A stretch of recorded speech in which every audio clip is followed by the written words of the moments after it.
My name is Ariana. I've been married to Hudson for over 17 years, and we've shared a cozy apartment courtesy of the real estate firm where I work as an appraiser. Our son, Waylon, has already graduated from college and moved out, which made Hudson and I empty nesters. Hudson maintained a regular office job, and for many years, our relationship had been quite stable. However, recently, Hudson's constant critiques of my actions became more frequent and harder to endure. Nonetheless, I remained hopeful that this was a temporary phase. As my 52nd birthday neared, we planned a celebration with our friends and family, hoping it might rekindle our connection. We reserved a lovely restaurant and sent out invitations, setting the stage for a perfect evening. On the event day, our guests began to arrive, and I greeted them cheerfully. However, I felt a nagging sense that something was amiss, especially since my parents were uncharacteristically late. Amidst the festivities, I stepped away to call my mother. "Where are you guys?" The party started. I tried to sound calm, but concern tinged my voice.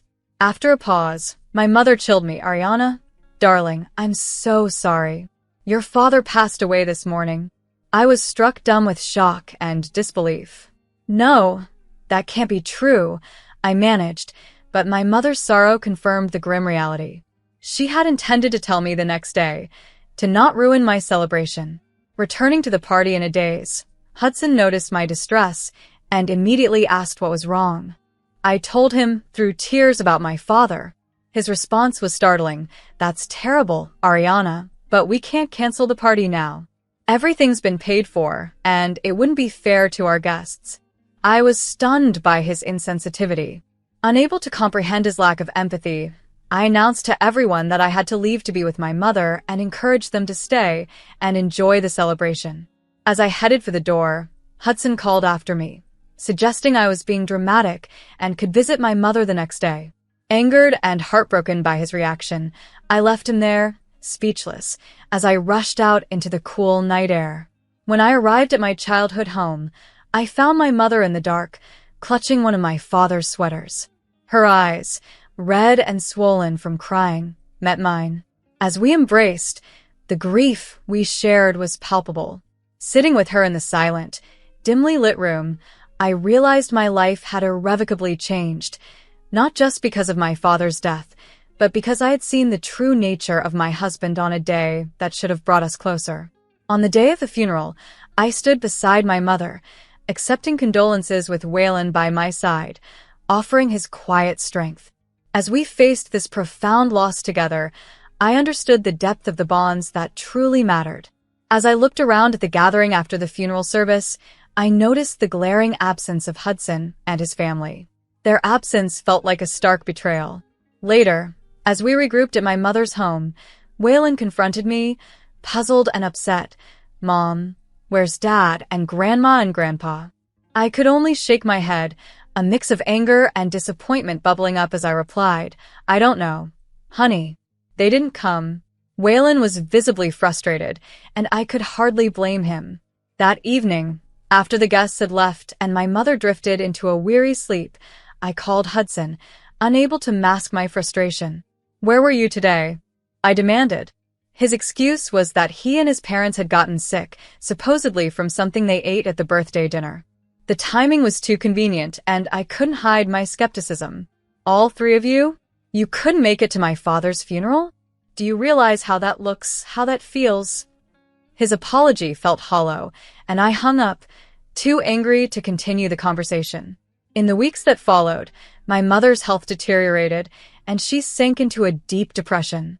I juggled work and her care, while Hudson grew increasingly distant and irritable about the situation. One evening, he suggested, rather coldly, that we consider placing her in a nursing home. I was appalled. "No, she doesn't have much time left, and I want to be with her," I insisted. We debated heatedly until I proposed a solution that would alter our lives, moving into her larger, more accommodating house to care for her. Hudson, disgusted, balked at the idea. "I'm not obligated to take care of a sick stranger," he said, refusing to see her as anything but an inconvenience. The argument stretched over days, with Hudson unmoved by my pleas. It wasn't until I pointed out the financial benefits of moving, no housing or grocery expenses, that he reluctantly agreed. Moving day was a mix of emotions. My mother's house was spacious and beautifully renovated, a sharp contrast to our previous apartment. Hudson seemed impressed by the property, commenting on its beauty and the hard work my father had put into it, though I held back my sharper thoughts. Initially, Hudson boasted about our new living arrangement to his colleagues, omitting the real reason for our move. However, as time passed, his dissatisfaction became evident. One evening, as I was cooking, he burst into the kitchen, complaining about the pervasive smell of illness. His harsh words were the last straw for me. I slammed down the knife I was holding, my patience finally worn thin. As I was preparing dinner and chopping vegetables, the smell of illness filled the room, a constant reminder of my mother's condition. Hudson's indifference grew each day. He avoided her room and complained whenever he passed her door. It was heartbreaking to watch my mother suffer not just from her illness, but also from Hudson's blatant contempt. One quiet evening, as Hudson and I sat in a strained silence at the dinner table, my mother gathered her strength to speak. "Ariana, Hudson," she began, her voice frail yet firm, "I want to thank you both for taking care of me. I know it hasn't been easy." Hudson barely acknowledged her, his eyes fixed on his plate. "I want to show my appreciation," Mom continued, causing Hudson to finally look up with a hint of interest. "Hudson, I'd like to give you the land this house is built on, and Ariana, the house itself will be yours." I was stunned. "Mom, no, you don't have to do this," I protested, but Hudson's interest was visibly piqued. My mother insisted on proceeding with her plans, adding that any remaining money would go to Waylon. Hudson, unable to hide his excitement, leaped up and fetched a bottle of wine. "Let's celebrate," he exclaimed, pouring himself a glass. Under his breath, he muttered, "Maybe the old gal will kick it sooner rather than later." I was horrified by his cruel words. "How dare you?" I hissed, rising so quickly that my chair crashed behind me. "You heartless monsters." Hudson scoffed and retorted dismissively, implying that my mother was already as good as gone, and that at least we would benefit from it. The ensuing argument was ferocious. Hudson insulted me ruthlessly, and I responded with equal fervor, releasing years of repressed frustration and disappointment. He stormed out, declaring he would stay with his parents. As days turned into weeks, Hudson stayed away, and an urgent work trip came up, a trip I couldn't refuse as it was crucial for my job, now more than ever since I was the sole caregiver for my mother. The idea of leaving her alone was daunting.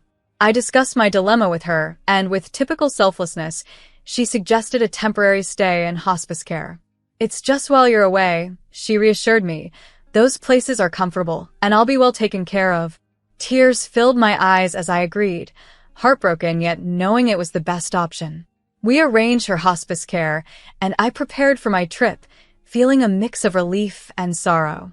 I didn't inform Hudson about the hospice or my travel plans. He was still with his parents, purportedly to teach me a lesson. The irony of his absence during this time of genuine need was not lost on me. The night before I left, I sent Hudson a terse text, "Going on a business trip. Please look after the house." I hoped he might reflect on his actions, but more than anything, I needed him to at least maintain the practical aspects of our shared life in my absence. I didn't expect a response from Hudson, and none came. 5 days into my business trip, my phone rang unexpectedly. It was Hudson. His tone dripped with a twisted delight as he greeted me. "Hello, Ariana. Guess what I've done? I've demolished your precious house." Watching the walls fall and the roof collapse was spectacular. I felt a chill run through me. "You did what? Why would you do something like that?" I managed to say. He replied with disturbing glee, "Because now you'll have to rely on me to build a new one on my land." "That's right, my land. Your mother gave it to me, remember? You'll be dependent on me, Ariana. Just like a good wife should be." As the gravity of his actions sank in, a hysterical laugh burst from me, echoing through the empty hotel room. Hudson seemed unsettled by my reaction. "Why are you laughing? This isn't funny, Ariana." Once I regained my composure, my voice was calm but icy. Oh, Hudson, you fool. Mom changed her mind at the last minute. She didn't trust you, especially after seeing how you treated her. So she switched it. The house is yours, or rather was yours. But the land? That's mine. There was a stunned silence on the other end of the line before Hudson's small, disbelieving voice came through. You're lying. I'm not, I said, feeling a wave of relief wash over me. And Hudson, I want a divorce. I hung up, my hands trembling as the reality of his betrayal and the need for a divorce settled in. It struck me then with horrifying clarity. Hudson didn't know about Mom's move to hospice. He had been willing to demolish the house with her potentially inside. Upon returning, I immediately filed for divorce. Hudson fought bitterly, claiming the land based on my mother's initial verbal agreement, but I was prepared. I had the updated paperwork showing the last-minute changes she made. The legal battle was fierce, but justice prevailed, and I retained the land, leaving Hudson with nothing but the remains of his destructiveness. Throughout this ordeal, Waylon was my steadfast supporter. When he learned of his father's actions, his reaction was one of shock and revulsion. He did what? I can't believe it. I'm done with him, Waylon declared, severing ties with his father. After finalizing the divorce and gaining full ownership of the land, I chose to sell it. The proceeds allowed me to purchase a modest apartment. Meanwhile, my mother's health continued to decline. I visited her daily at the hospice, savoring every moment. She passed away peacefully, with me by her side, a few months later. Her funeral was small and private, and again Hudson and his family were absent, which this time felt like a relief. In the weeks following her passing, as I sorted through her belongings, I sensed something amiss. It wasn't until one evening, while browsing eBay, that I discovered listings for familiar items. Mom's antique vase, her cherished armchair, even the pearls Dad had given her on their 27th anniversary.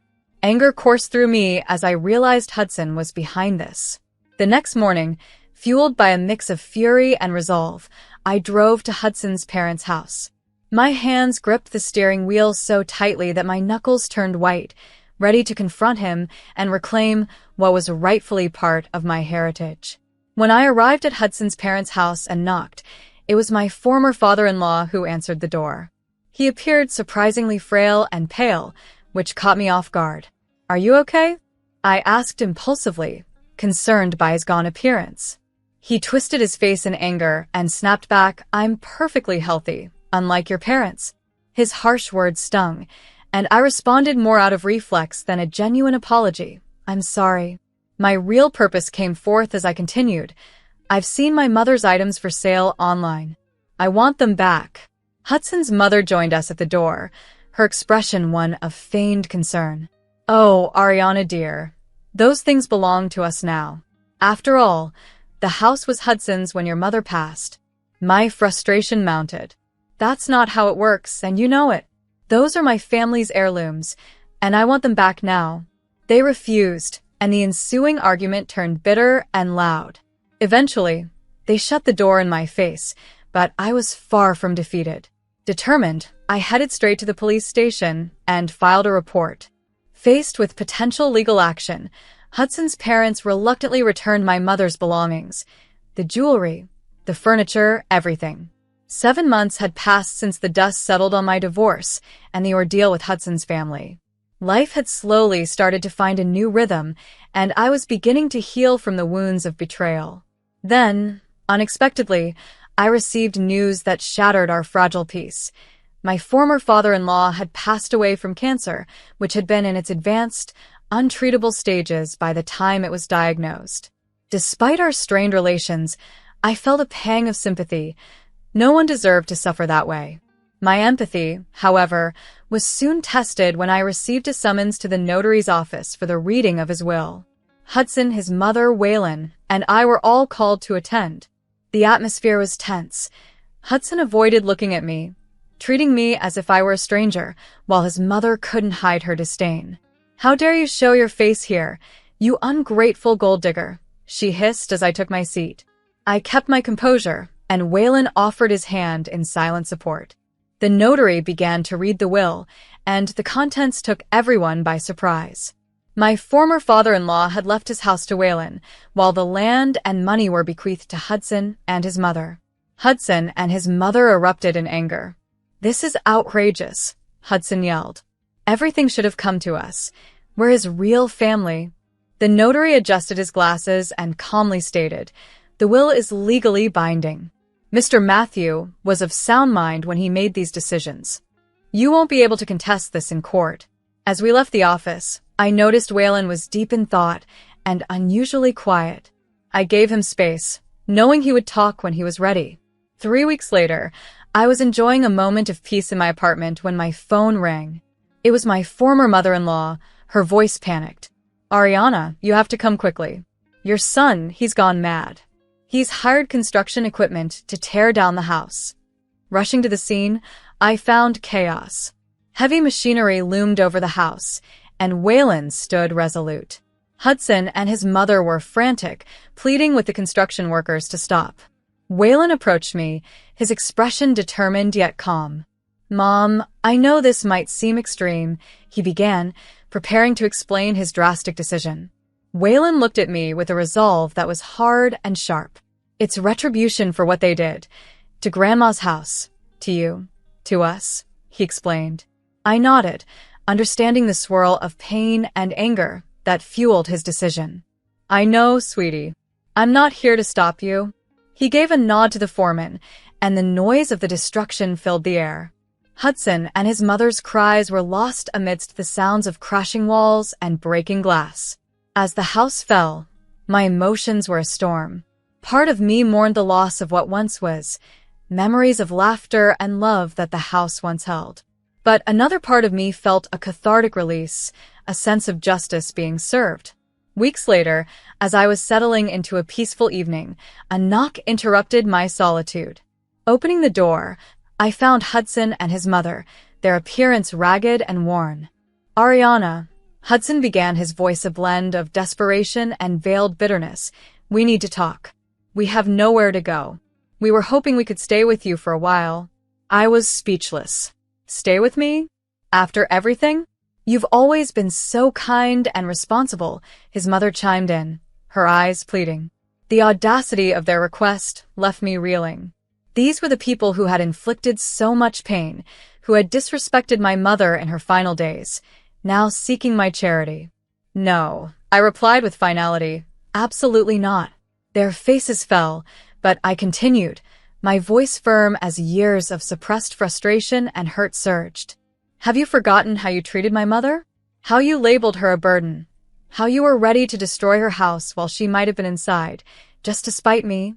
They seemed ashamed, but beneath that, I sensed their simmering anger.